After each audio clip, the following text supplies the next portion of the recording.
corkscrew. Un rollover qui va pouvoir être généré depuis l'appui des bras. Donc soit tu peux lever une jambe et puis l'autre au-dessus de toi. Voilà. Trouve c'est oui, et ensuite l'autre, exactement. Parfait. Regarde comment est l'intérieur de tes coudes face à face. Donc, petite tendance à aller dans cette hyperextension, donc hop, d'aller chercher plus de longueur dans les rhomboïdes à l'arrière et certainement voilà, des tensions dans les petits pectoraux qui invitent justement à aller chercher de la place en faisant cette rotation latérale des humérus, quoi. Bien. Quand tu voudras dans l'inspiration, injecte de l'air dans le bas de ton dos, je t'accompagne, les jambes vont partir en arrière. Voilà.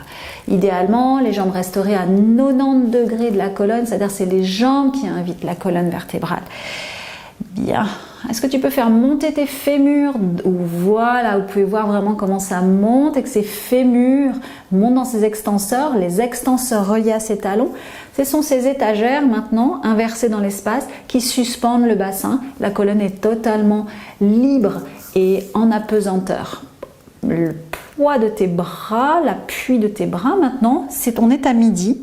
Je te laisse voilà, aller à midi 5 et tu viens dérouler juste le côté de ta colonne vertébrale.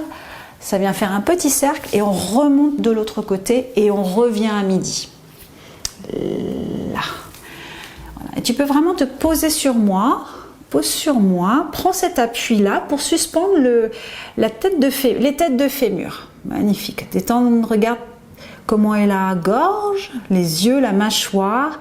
Plus de présence dans tes appuis des mains pour suspendre ce sacrum et être un relais pour tes extenseurs. Puis midi moins 5, la colonne se redépose et déjà ça remonte de l'autre côté et on est à midi. Ouais. Et encore.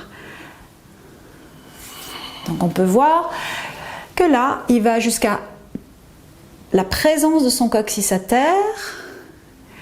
Et on commence avec des petites boucles et au fur et à mesure, là, il est déjà en train de trouver un momentum plus important.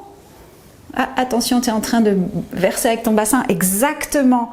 C'est vraiment les jambes, donc c'est les lignes latérales et les lignes spirales qui nous permettent d'aller organiser ce mouvement. Pas trop, c'est presque un peu trop. Voilà, oui. Pense moins, pense plutôt ellipse plutôt que cercle. Voilà. Quand j'ose allonger mon coccyx et mettre mon pubis au-dessus de mon coccyx, eh bien, j'ai le recoil, c'est-à-dire le retour élastique de mes grands droits. Si je reste en rétroversion, je n'aurai pas ça. Ce sera très très lourd pour remonter. Et je t'en prie, continue avec. Voilà. Et vous pouvez voir que le fait de lâcher ses os, là, oui, et magnifique. Régulièrement, viens voir comment est dans ta gorge, les appuis de tes mains et d'aller, oui, monter en gravité dans tes extenseurs. Joli. Donc le retour, en fait, serait aisé. Présence dans tes appuis, extra. Tu t'arrêtes quand tu veux, en redescendant. Voilà. Bien. Viens presser une main et puis l'autre, voilà, juste pour aller bercer ton bassin, être tranquille. Voilà. Et réinduire un sentiment de sécurité. Tu peux même aller, voilà, bouger ton bassin à gauche et à droite. On peut l'induire en allant onduler latéralement.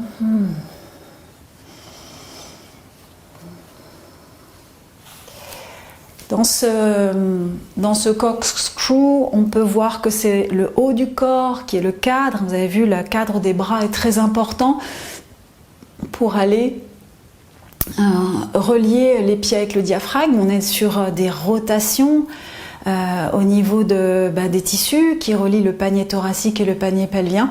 On va voir dans le prochain mouvement avec la scie que, on inverse le cours des choses et on vient prendre appui maintenant dans le V inférieur. Les jambes deviennent notre cadre de travail et on induit maintenant cette rotation et cette, réhydratation, tous ces tissus entre panier thoracique, panier pelvien, depuis le V supérieur.